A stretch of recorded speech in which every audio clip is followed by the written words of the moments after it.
Class 8 और 10 दोनों का सिलेबस समान है, इसलिए संधि पढ़ाने के बाद, शब्द रूप पढ़ाने के बाद, धातु रूप पढ़ाने के बाद हमने समास शुरू किया था।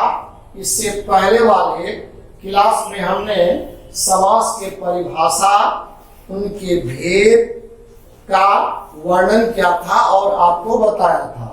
और उसी में पहला जो था मेरा अव्ययी भाव समास, उसमें से हमने दो उपसर्ग वाले दो का वर्णन किया था, जिसमें पहला था मेरा उप और अनु। उप बदल जाता है समीपम में और दूसरे पद को षष्ठी एक वचन में, जो मैंने विगत क्लास में आपको समझा दिया था। और वही दूसरा उपसर्ग था अनु। अनु बदल जाता है पाश्चात या युग्म में, जो हमने नेक्स्ट क्लास यानी पहले क्लास में आपको समझा चुके थे कि यदि संज्ञा के पहले अनु होगा तो पाश्चात का प्रयोग करेंगे, और यदि विशेषण के पहले अनु का प्रयोग हो तो योग्यम इति का प्रयोग करेंगे। यहाँ तक हमने आपको आसानी से समझा दिया था। अब हमको आगे अव्ययी भाव में हमने बताया था, जिस समासिक पद का पहला पद उपसर्ग होगा, जिस समासिक पद का पहला पद उपसर्ग होगा वही हमारा अव्ययी भाव समास होगा, जिसमें से उप और अनु का मैंने वर्णन कर चुका था।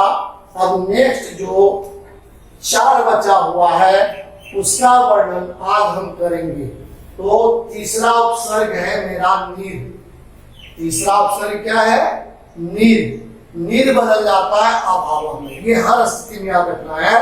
तो पहला पद होगा वह उपसर्ग होगा। तीसरा उपसर्ग है मेरा नीर। नीर बदल जाता है अभाव में, नीर बदल जाता है अभाव में।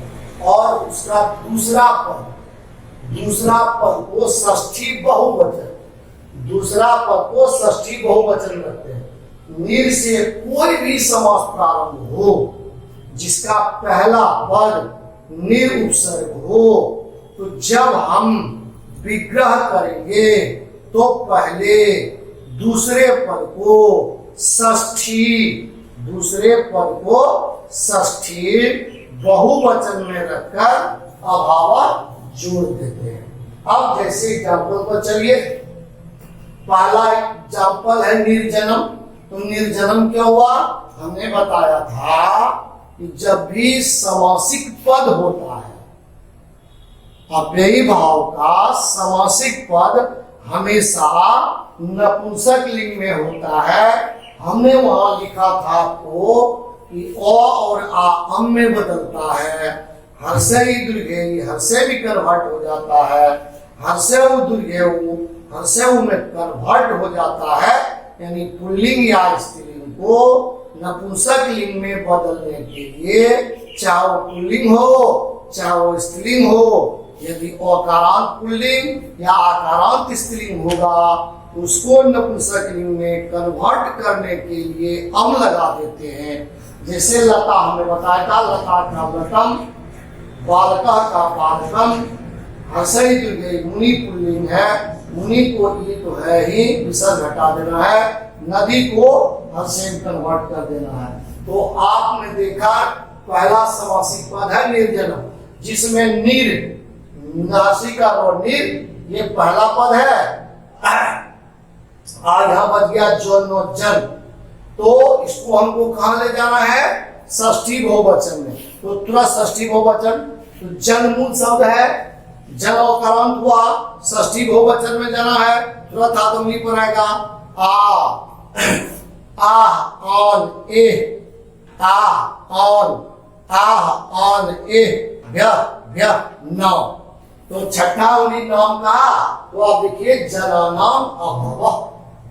तो जब हम इसको, या जब मेरा विग्रह क्या रहेगा, इसको जब समासिक पद में लेंगे, जिस तरह से नीर मेरा अभाव में बदला, अभाव मेरा नीर में कन्वर्ट हो जाएगा, तो यहाँ नीर हो गया। जनानाम है षष्ठी बहुवचन, उसको प्रथमा में जन और नपुंसक लिंग जन्म। अब जितना भी अवकारांत होगा, जैसे देखिए निर्लोभम, नीर को हटा दीजिए तो लोभम बचा, मूल शब्द लोभ हो गया जो अकारांत है। षष्ठी बहुवचन में लोभानाम अभाव दिया रहेगा, तो फिर जब समासिक में कन्वर्ट करेंगे तो अभाव बदल जाएगा नीर में और लोभम हो जाएगा। निर्व्याघ्रम, नीर को हटा दीजिए तो व्याघ्र बचा, व्याघ्र भी मेरा अकारांत हुआ। षष्ठी बहुवचन में आ आन ए व्याह नाम, तो नाम लगा तो हमारा हो गया व्याघ्रानाम अभाव। निर्साधु यहाँ उकारांत हो गया, उकारांत तो तुरंत उकारांत का बहुवचन में चलेंगे।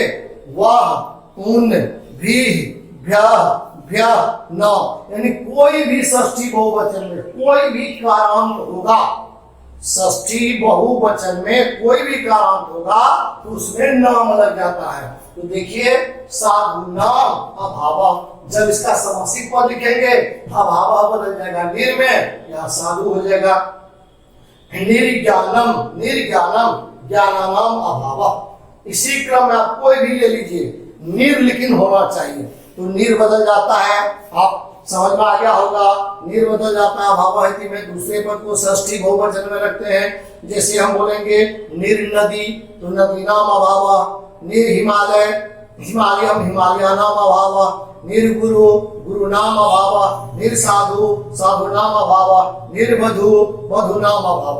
तो जिस तरह नीर बदल जाता है अभाव में दूसरे पद को षष्ठी बहुवचन में, ये हमारा विग्रह हो गया। जब विग्रह क्या रहेगा, समासिक पद को अभाव को नीर में बदल देंगे और षष्ठी बहुवचन को प्रथमा में बदल करके उसको नपुंसक में कन्वर्ट कर देंगे। अब नेक्स्ट चौथा हमारा उपसर्ग है, चौथा उपसर्ग है मेरा यथा। चौथा हमारा उपसर्ग क्या है, यथा। तो यथा बदल जाता है अनतिक्रम। यथा किसमें कन्वर्ट हुआ, अनतिक्रम। यथा किसमें कन्वर्ट हुआ, तो अनतिक्रम में। चूंकि सीबीएसई बोर्ड है इसलिए इति का प्रयोग नहीं करते हैं, बिहार बोर्ड में हम इति का प्रयोग करते हैं। तो क्या बदल जाता है, यथा बदल जाता है अनतिक्रम। यही बिहार बोर्ड रहता उसको अनतिक्रम इति का प्रयोग करते हैं, क्योंकि सीबीएसई बोर्ड का है इसलिए इसमें हम इति का प्रयोग नहीं करते हैं। तो यथा किसमें कन्वर्ट हुआ, अनतिक्रम में। यथा किसमें कन्वर्ट हुआ, अनतिक्रम में। दूसरे पद को द्वितीया एक वचन में जब विग्रह करेंगे हमेशा याद रखिए, दूसरे पद को हम यथा से प्रारंभ होगा तो दूसरे पद को पहले लिखेंगे द्वितीया एक वचन में।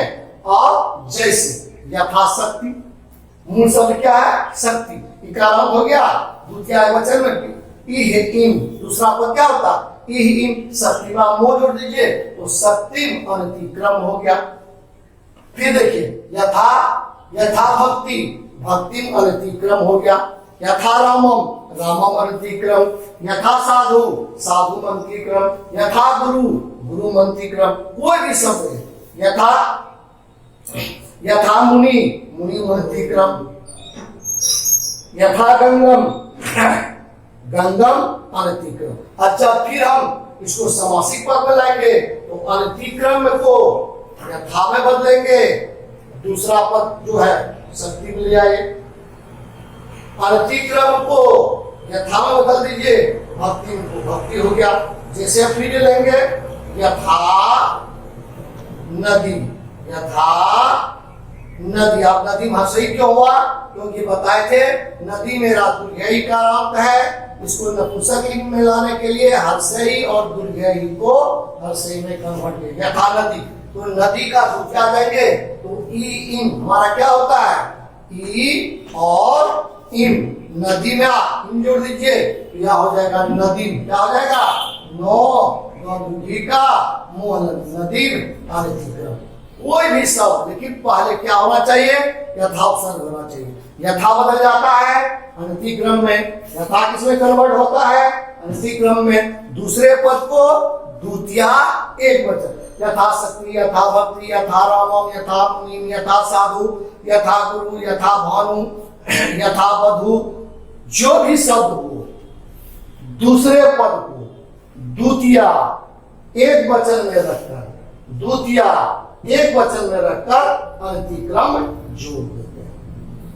अब हमारा पांचवा हमारा उपसर्ग है प्रति। उपसर्ग नंबर 5 क्या है? प्रति। उपसर्ग नंबर 5 प्रति बदल जाता है इति में, प्रति बदल जाता है इति में। दूसरे पद को द्वितीया एक वचन, दूसरे पद को द्वितीया एक वचन में या सप्तमी एक वचन में, इसको आप फ्री हो, आप दोनों में रख सकते हैं। चूंकि ऑप्शन दिया रहेगा तो एक द्वितीया में भी रह सकता है, सप्तमी में भी रह सकता है। तो हम कैसे जानेंगे? तो इसका रूल कहता है यदि कोई समासिक पद प्रति से प्रारंभ हो तो प्रति को हम इति में कन्वर्ट करते हैं, दूसरे पद को द्वितीया एक वचन या सप्तमी एक वचन में 2 बार, कितना कई बार लिखना है हमको? 2 बार। आप एग्जाम्पल लिखिए, प्रतिदिनम, यहाँ पहला पद प्रति है, दूसरा पद दिन है। तो अगर हम द्वितीया में रखते हैं तो दीनम दीनम इति, और यह रखना है यदि द्वितीया में आप रखिएगा तो इति का प्रयोग कीजिएगा, और यदि आप सप्तमी विभक्ति में रखिएगा तो इति का प्रयोग नहीं करेंगे। जैसे दीने क्या हो गया? 3 शब्दों का अर्थ हुआ, तुरंत भी बनेगा विसर्ग, मो, इन, आ, स्यो, इ। तो दीने दीने यहाँ इति नहीं हुआ। प्रत्येकम, एकम एकम इति, या सप्तमी में जाएंगे, एक का सप्तमी, एकह एकम एकेन एकस्मय एकस्मात् एकस्य एकस्मिन्, यहाँ होती है एकस्मिन् एकस्मिन्। प्रतिवर्षम द्वितीया हमने रखा, वर्षम वर्षम इति, सप्तमी में जाइए वर्षे वर्षे इति। तो इस तरह से कोई भी शब्द के प्रतिवर्ष, प्रति सप्ताह, प्रति मास, प्रति पल, प्रति क्षणम, प्रति बालकम, प्रति मुनि, प्रति साधु, या तो आप द्वितीया में रखो या फिर सप्तमी में रखो। सप्तमी में रखिएगा तो इति का प्रयोग आप नहीं करोगे। यदि आप द्वितीया में रखोगे तो आपको इति का प्रयोग हर हालत में करना होगा। प्रतिवर्ष द्वितीया में वर्षम वर्षम इति, दूसरे पद को 2 बार, दूसरे पद को 2 बार हमको रखना है। प्रति मौसम मौसम मौसम इति, प्रति क्षणम क्षणम क्षणम इति, प्रति वर्षम वर्षम वर्षम इति, द्वितीया हो गया। अब इसी को सप्तमी भी रखोगे, क्योंकि इसका विग्रह दोनों में होता है। ऑप्शन दिया रहेगा, द्वितीया रहेगा तो सप्तमी नहीं होगा, सप्तमी रहेगा तो द्वितीया नहीं होगा। प्रत्येकम, एकम एकम इति द्वितीया में रखे और एकस्मिन् एकस्मिन्। अब जब हम इसी का समासिक पद रखेंगे, इति को प्रति में कन्वर्ट करेंगे और इसको एक वचन में रख करके लिख देना है। अब लास्ट मेरा है नंबर 6, सौपसर्ग, यानी जिस समासिक पद का पहला पद, जिस समासिक पद का पहला पद षष्ठी जिस समासिक पद का पहला पद यानी उपसर्ग मेरा क्या हो? सौ हो। तो सौ चेंज हो जाता है सहितम या सौ हो स, जिसका हिंदी होता है सा। सा या सहितम का क्या होता है? सा। संस्कृत में जब कारक पढ़ाएंगे तो वहां बताएंगे सहार्थे तृतीया। सहार्थे तृतीया स्पष्ट है। सह साकम या साधम के साथ हमेशा तृतीया विभक्ति होता है। तो देखिए, जिस समासिक पद का पहला पद सौ उपसर्ग होगा तो सौ को कन्वर्ट करेंगे सहितम या सह में, और पहले दूसरे पद को तृतीया एक वचन, दूसरे पद को तृतीया एक वचन में रखना है। याद हुआ? जिस समासिक पद यानी अव्ययीभाव का पहला पद सौ उपसर्ग से प्रारंभ हो तो विग्रह करते समय पहले दूसरे पद को तृतीया एक वचन में रखकर सहितम या सह जोड़ देते हैं। आइए एग्जाम्पल में अब हमने लिखा सौचित्रम, तो पहला पद आपने क्या देखा? सौ देखा। दूसरा पद क्या देखा? चित्रम देखा।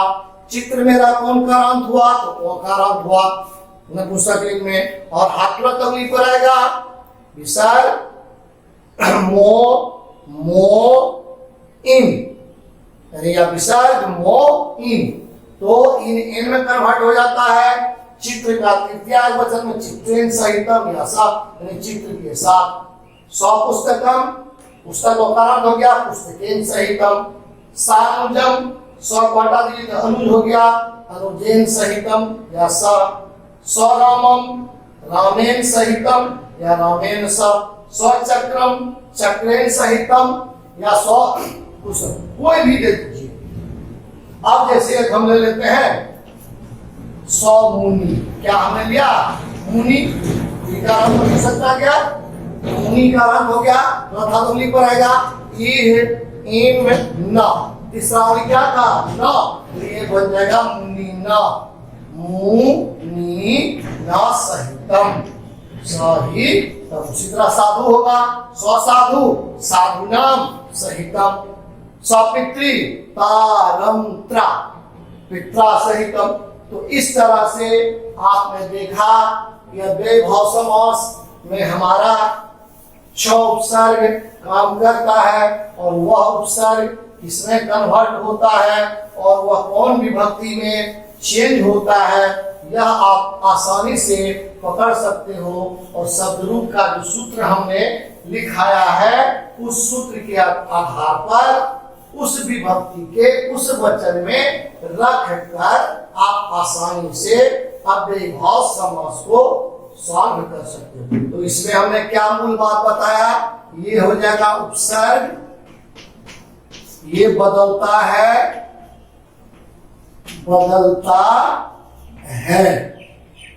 जैसे पहला हमें कहा था उप बदल जाता है समीपम, समीपमो, समीपम। और पहले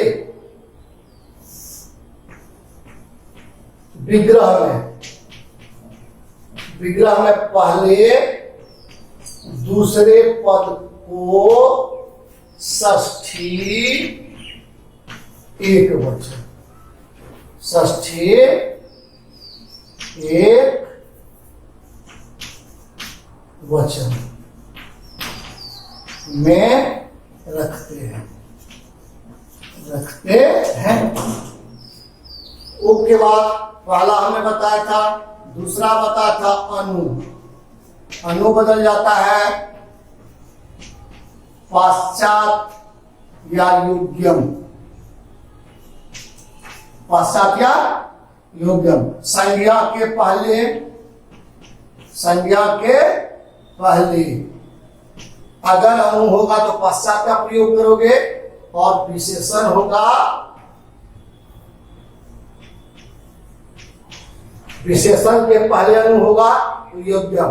इसको भी विग्रह जब करेंगे पहले दूसरे पद को षष्ठी एक वचन में रखते हैं। तो हो गया, अनु हो गया। तीसरा हम अभी बताए नीर बदल जाता है अभाव में और वहां का विसर्ग। नीर बदल जाता है अभाव में, पहले दूसरे पद को षष्ठी बहुवचन में,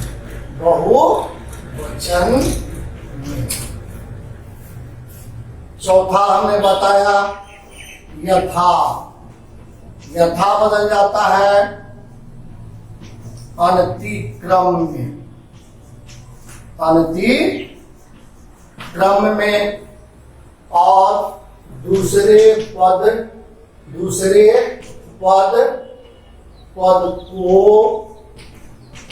दूसरे पद को द्वितीया एक वचन में। हमने पांचवा बताया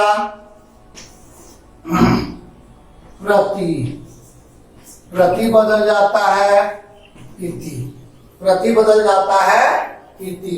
पहले दूसरे पद को द्वितीया एक वचन में दो बार,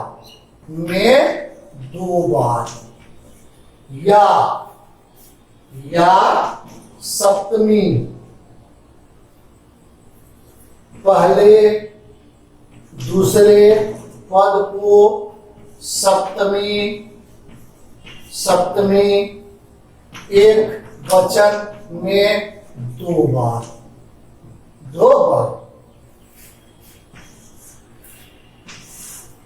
उसके बाद छठा हमने बताया, सौ बदल जाता है सहितम,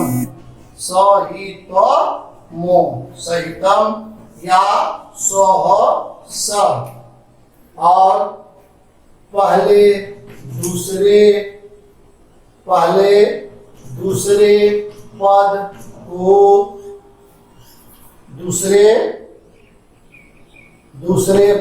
को तृतीया एक वचन में,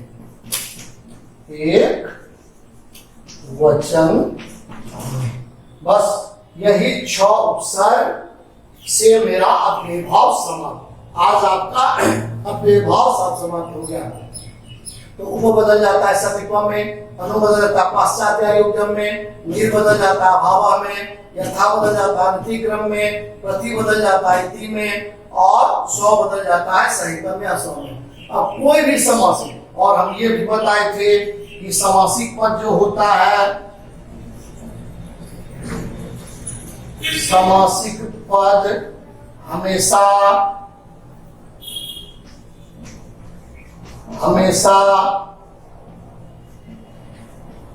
नपुंसक लिंग में होता है। इसके लिए हमने रूल बताया था कि ओ और आ, ये पुल्लिंग, ये स्त्रीलिंग, ये बदल जाता है नपुंसक लिंग में।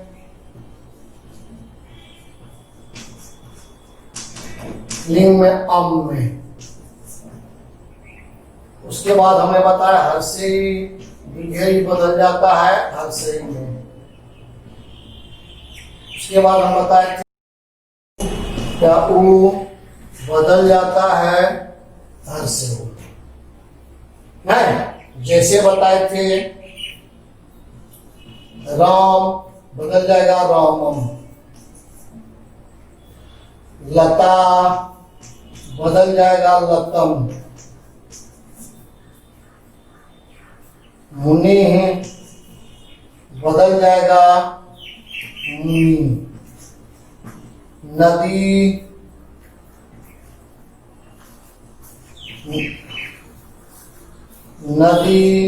बदल जाएगा नदी। उसके बाद साधु बदल जाएगा साधु। उसके बाद वधु बदल जाएगा वधु। इसी तरह से समासिक। अब जैसे जो आपको क्या रहेगा, रामस्य पश्चात, रामस्य पश्चात, पश्चात देखिए अनु में राम मेरा है, इसका समासिक पद ये विग्रह हो गया, ये समासिक पद लिखेंगे तो हम लिखेंगे अनु राम, ये समासिक पद। ये दिया रहेगा तो ये करना है, ये दिया रहेगा तो ये करना है। इसी तरह से अव्ययी भाव समास आज आपका समाप्त हो गया। नेक्स्ट क्लास में फिर हम अभी समास को कंटिन्यू रखेंगे, क्योंकि 8 और 10 दोनों में आपको समास पढ़ना है तो एक ही साथ आप व्याकरण को पढ़ सकते हैं, जिसमें मैं आपको संधि, शब्द रूप, धातु रूप, वर्ण आपको पढ़ा चुके हैं। उसके बाद तीसरा चौथा के रूप में ये मेरा समास है। समास के बाद प्रत्यय है और प्रत्यय के बाद कारक है। इस तरह से आप ध्यान से पढ़ेंगे और इस पर आधारित प्रश्न भी कुछ बनाएंगे। हम आज 10 लगभग समास देते हैं, जिसका समासिक विग्रह आप करोगे। जहां समझ में नहीं आ रहे आप वहां हमसे कंसल्टिंग करके आप पूछ सकते हैं। जैसे होमवर्क के रूप में आप लिखोगे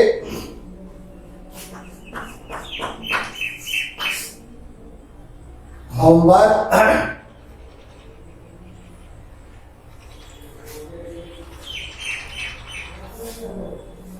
निम्न का समासिक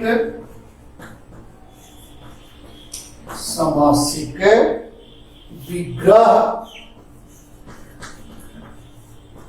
करें। नंबर 1 उपगंगम,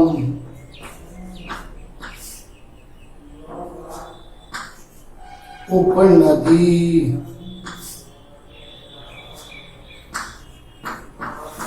उपोहम, उपोद्यानम,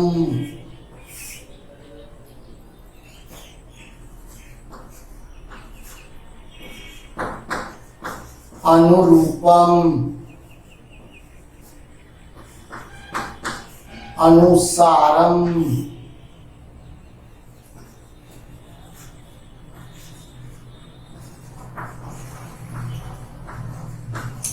अनुहिमालयम,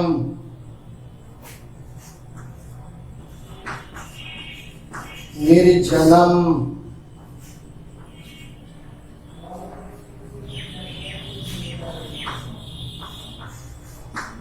निर्जलम।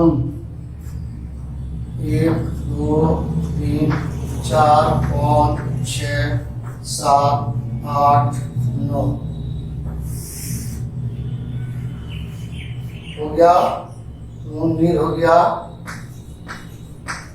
यथासंभवम, यथासंभवम,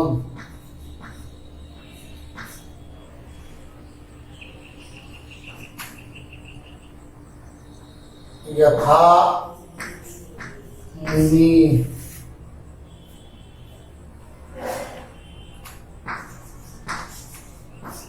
प्रत्येकम, प्रतिवर्षम,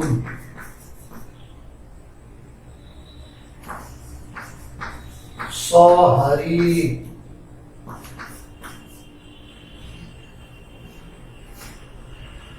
सौलतम,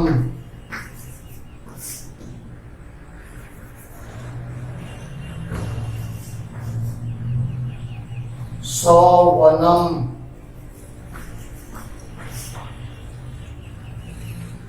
9 10 11 12 13 14 15 16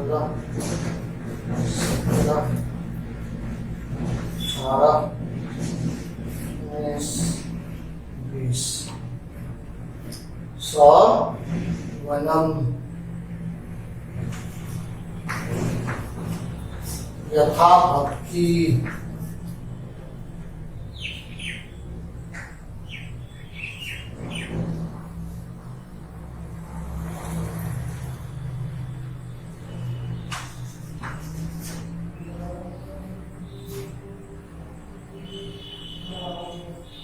अनुमात्रम,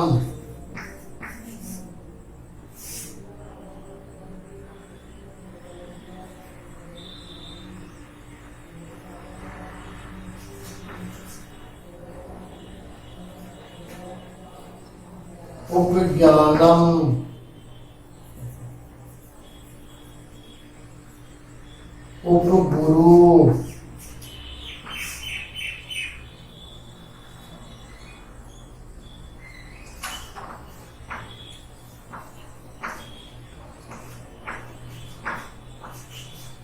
निर्व्याघ्रम।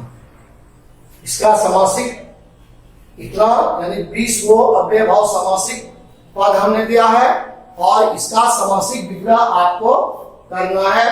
यदि कहीं इसमें बनाने में किसी भी प्रकार की आपको कठिनाई हो तो आप मेरे व्हाट्सएप नंबर से आपको मैसेज करेंगे या फिर आप मुझे कॉल करके इस संबंध में जानकारी लेंगे। लेकिन मुझे उम्मीद है कि मैंने जितना भी आपको तरीका बताया है उस तरीका में कहीं भी आपको परेशानी नहीं होगी। फिर भी अगर पढ़ाई लिखाई में कहीं भी किसी भी तरह का में दिक्कत आपको हो तो आप हमसे कंसल्टिंग कर सकते हैं। Thank you.